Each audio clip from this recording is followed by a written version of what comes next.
Sejak kapan ya kita ketemu terus saling suka menulis itu ya? Tahun 2011-an lah mungkin ya.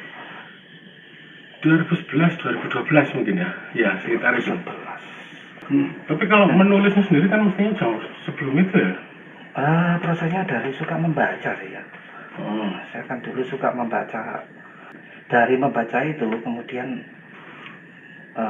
saya ingat itu saya sebenarnya bisa membuat tulisan seperti ini dengan pikiran-pikiran saya sendiri. Jadi awalnya itu masih membaca aja ya, mengkonsumsi ya, baru kemudian terpikir untuk produksi itu mulai sudah kerja itu ya?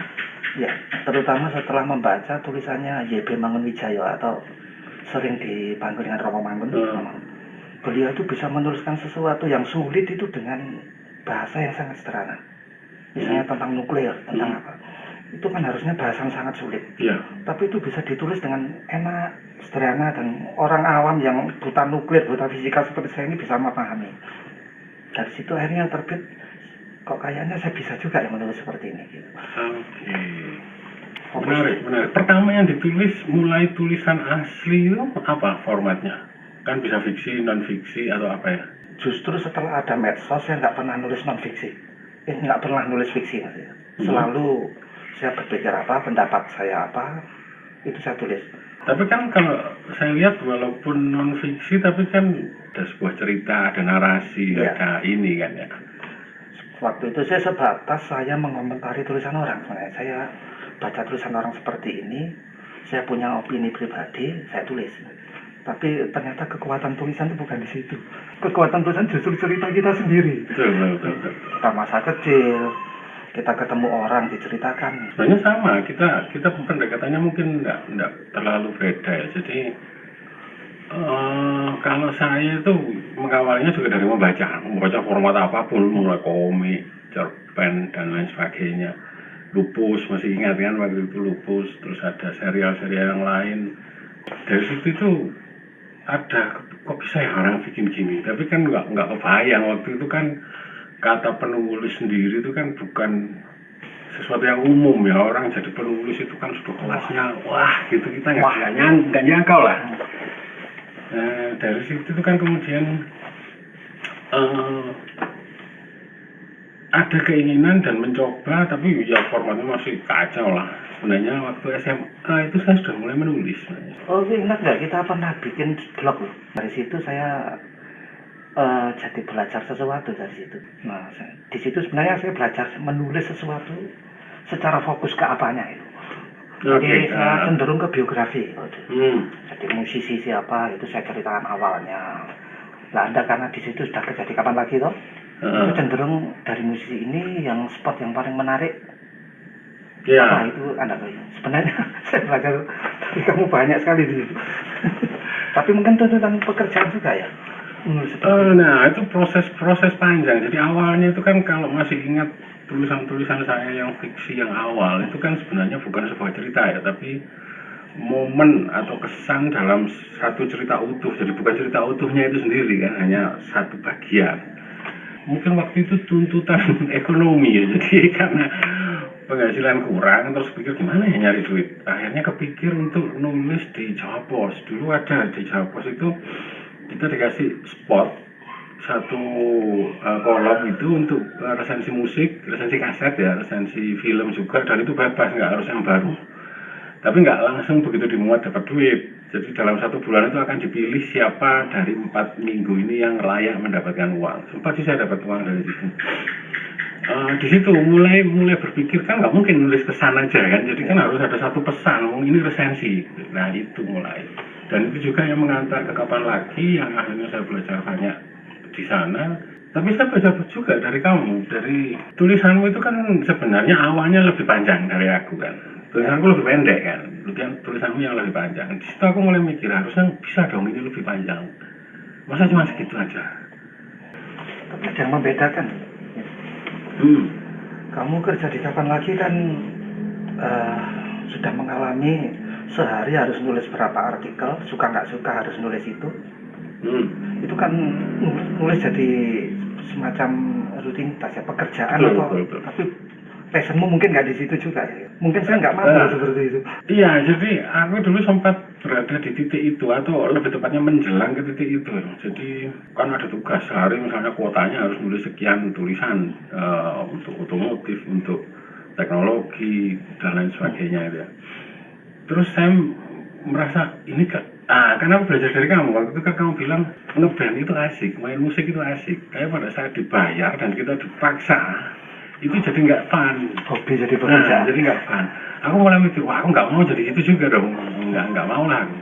Akhirnya salah satu caranya adalah kalau habis aku baca sumber-sumber yang dari luar gitu ya, sekian sumber, itu aku diem, aku mikirnya gini, kalau anggap aja misalnya ada mobil baru gitu ya, ada mobil baru gitu. Aku kan nggak lihat mobilnya, nggak pegang mobilnya, nggak pernah nyoba, tapi aku bayangkan aku berada di situ.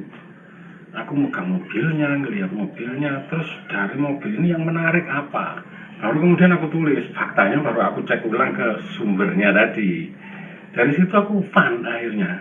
Wah ini menyenangkan ini. Jadi kuota memang tidak menyenangkan ya. Job harus segini tidak menyenangkan. Tapi proses menulisnya sendiri itu jadi fun. Tapi kalau sosok siapa yang menginspirasi untuk menulis? Romo Mangun tadi. Bisa jadi seperti itu. Soalnya awal saya pengen nulis itu Romo Mangun. Aku sebenarnya mungkin banyak itu artinya begini. Hilman Hariwijaya yang bikin Lupus itu juga salah satu yang menginspirasi. Termasuk Arswendo Atmowiloto. Terus ada Golagong yang bikin serial Balada Siroy. Terus ada malah ini komik Tintin, inget ya? Komik Tintin itu juga jadi salah satu inspirasi saya. 5 Sekawan nggak sempat ya? 5 Sekawan, Trio Detektif. Dulu saya gila baca, apapun saya baca. Itu yang kemudian mungkin menginspirasi, tapi tidak secara spesifik sih, enggak. Cuman mereka ini sosok-sosok yang kemudian bikin saya, aku juga bisa sebetulnya nulis. Mungkin dari kecil sebenarnya Tintin, komik dan lain sebagainya itu kan mulai SD cuman kita nggak kebayang lah itu. Cuman SMP, SMA itu mulai ada benih-benih. Mestinya aku bisa, cuman nggak tahu caranya gitu loh. Akhirnya terlupakan. Dan ada satu momen yang sebenarnya itu menjadi pengingat saya. Mungkin kita di kampus dulu ingat ya Pak Yohanes ya. Itu salah satu dosen yang pernah memuji tulisanku. Tulisanmu bagus, kamu bisa mendeskripsikan sesuatu itu sampai saya merasa berada di situ. Dampaknya luar biasa ya. Aku waktu itu ya dipuji seneng lah, pasti seneng ya. Cuman nggak ngeh lah, maksudnya nggak ngeh itu nggak. Wah aku mau jadi penulis ya enggak. Lewat begitu saja sampai 2000 awal itu mulai kepikir nulis, mulai. Nah itu kalau kamu pertama menulis itu langsung pengalaman pribadi itu atau ada format lain dulu? Kalau aku kan dari news dulu dan sampai. Sebenarnya saya pernah meniru ya. Saya dulu kan pernah baca cerita silat. Cerita silat kan pasti dongengannya itu pangeran ini ketemu. Saya tuh pernah menulis itu. Oh ya? Jadi kerajaannya juga karangan saya sendiri. Terus cerita-ceritanya itu agak apa nyontoh-nyontoh yang di komik itu. Tapi itu proyek nggak selesai, jadi seperempat buku tak tinggal. Manfaat yang kamu rasakan sebenarnya apa sih dari menulis? Sebenarnya ngobrolan kita, cerita kita itu tidak bagus kalau kita simpan sendiri. Jadi kita ngobrol dapat sebuah tanda petik yang makna gitu. Siapa tahu orang lain itu juga bisa bisa siapa ya menyerap mana. Jadi apa yang kita dapat dari skala luas kehidupannya ya itu lebih baik disaringkan. Tapi terus kita kan diskusi juga kan dalam menulis, akhirnya bagaimana menulis figur tapi tanpa menyinggung orang lain. Sebenarnya itu kita dapat di fotografi juga. Memotret orang pun kan kita memilih, enggak sembarang orang dipotret ditampilkan. Ya, kasihan orangnya yang dipotret. Apalagi sekarang ada undang-undang ITE kan harus lebih waspada. Betul. Nggak boleh teridentifikasi orangnya. Dan kita lakukan di fotografi dengan tulisan itu sama sih. Cuma itu bentuk visual, ini bentuk tulisan. Tapi pada dasarnya sama. Kita tetap di jalur memperhitungkan etika. Iya. Jangan sampai tulisan itu kalau memang terpaksa itu gunakan apa ya, seolah-olah itu peristiwa Betul. di negeri mana atau orang mana yang padahal itu kita sendiri yang alami atau Ya, atau orang dekat kita, atau orang yang pernah ketemu dengan kita. Betul. Kalau aku sih manfaatnya mungkin lebih banyak ya. Yang pertama puas kan, pasti puas. Yang kedua berbagi tadi, setuju. Selain itu healing mungkin ya. Kadang itu kita kan informasi yang kita serap, kita kan terbiasa untuk memproses informasi yang masuk. Ada momen ini, ada fenomena ini, itu kan masuk, itu kan membebani jadi kan di otak. Kan kita nggak selalu bisa ketemu, nggak selalu bisa ngobrol. Akhirnya itu jadi healing karena dengan menulis itu lepas. Terus ada satu lagi yang ternyata aku baru sadar ya. Menulis itu kan kita nggak semudah ngomong ya. Kalau kita ngomong biasa kan gitu kan. Menulis itu kan kita butuh referensi, butuh menata seperti kamu bilang tadi, jangan sampai menyinggung orang dan lain sebagainya. Itu kan perlu kita tata. Akhirnya pada saat ngomong akhirnya tertata juga. Begitu juga berpikir akhirnya tertata karena proses menulis itu. Banyak orang kan yang nggak bisa membedakan. Nah, aku kan tahu itu karena aku dulu di kabarlagi.com dan merdeka.com dan tekno.id itu kan aku merekrut penulis-penulis baru ya. Rata-rata memang mereka kebanyakan belum bisa menulis dan mereka selalu kesulitan. Mereka tidak tahu kapan harus menyelesaikan ini kalimat, titik. Oh ini satu paragraf, titik. Pindah paragraf berikutnya, itu mereka nggak tahu. Terus dari mana kamu bisa merasakan ada sense bahwa oh ini titik, oh ini paragraf, harus ganti paragraf berikutnya. Itu kalau di Facebook kentara banget ya. Jadi saya dulu nulis kan ya tidak saya beri alinea, tidak ada jarak antara alinea. Jadi tulisannya itu gandeng terus sampai bawah itu dilihat kan juga nggak enak. Akhirnya antar alinea ya itu mungkin sudah saya pisah dengan spasi. Oh yang hanya satu saya cerita cuma pengenalan tokoh misalnya. Saya beri alinea, yang kedua itu ngomong ini. Nah, terus dari mana tahunya? Sebenarnya kan itu prosesnya menulis. Sebenarnya itu sebenarnya pertama itu hanya keindahan aja. Jadi kalau tulisan dibagi-bagi itu kan enak. Tapi dari itu akhirnya terus ini dengan ini kan isinya sama.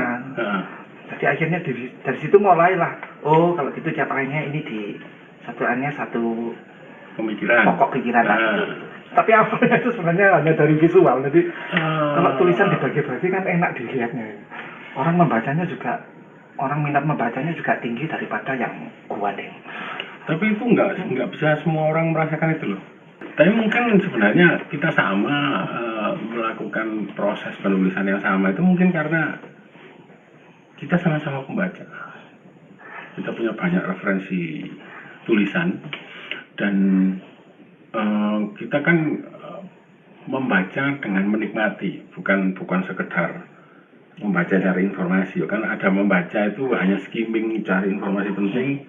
Who, what, where, 5W1H itu sudah ketemu sudah, kita nggak peduli lagi anunya. Tapi ada yang kita tuh kadang ada typo sedikit aja sudah merasa terganggu. Ini harusnya mungkin itu yang membuat kita kalau saya ini termasuk tipe pembaca yang lambat.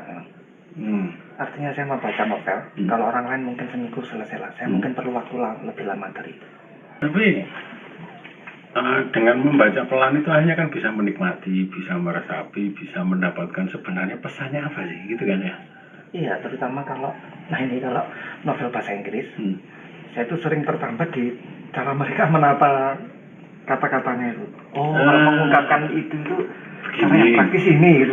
Itu yang sering jadi nggak menikmati ceritanya aja, tapi juga belajar cara grammarnya lah. Gitu. Nah itu salah satu yang trik yang aku pakai dulu kan, terus terang aja kita itu kan kesulitan sekali mencari mentor ya. Bahkan jangankan mentor lah, sharing aja itu kan nggak banyak orang yang mau berbagi atau punya kemampuan untuk itu. Akhirnya salah satu cara kebetulan waktu itu kan aku kerja di media online. Jadi kan apa yang aku tulis itu pasti di media lain ada kan, di Detik ada, di Kompas ada, di OKZone, Viva ini semuanya ada kan. Akhirnya aku cari misalnya membahas Windows 10 misalnya gitu ya, aku cari di media-media itu, semua aku kumpulin mana yang sama dengan tulisanku, itu aku pilih. Terus aku lihat mereka caranya menyampaikan itu gimana. Akhirnya aku tahu, oh bisa ya disampaikan begini caranya.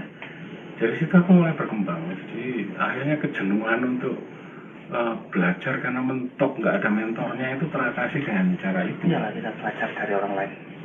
Secara tidak langsung. Kakak saya pertama yang sudah bikin novel tertentu, itu dia belajarnya juga dari novel orang lain. Jadi pas adegan bertarung, dia kan bingung nulisnya gimana. Dia baca dulu novel orang lain. Oh, cara melukiskan pertarungan itu seperti ini. Bukan mejiplak ya. Dia cuma caranya menulisnya diaplikasikan ke novelnya sendiri. Terus sebenarnya kalau dari proses panjang itu, dari proses panjang mulai tahun berapa sih? 2012. Berarti sudah 10 tahunan ya. 10 tahun menulis sampai ketemu format ini.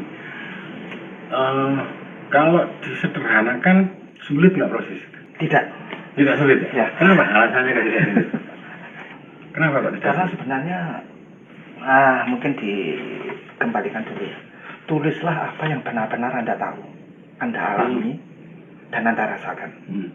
Jangan menuliskan sesuatu yang Anda itu tidak berada di sana. Misalnya Anda menulis tentang hidup di Amerika, padahal kita nggak pernah ke sana, fight-nya di sana kita nggak tahu. Ya pasti kesulitan lah kita. Tapi coba menulis yang benar-benar Anda alami. Katakanlah tadi pagi bentrok dengan tetangga atau ribut dengan pacar, itu aja ditulis. Itu pasti akan mengalir, soalnya semua emosi Anda itu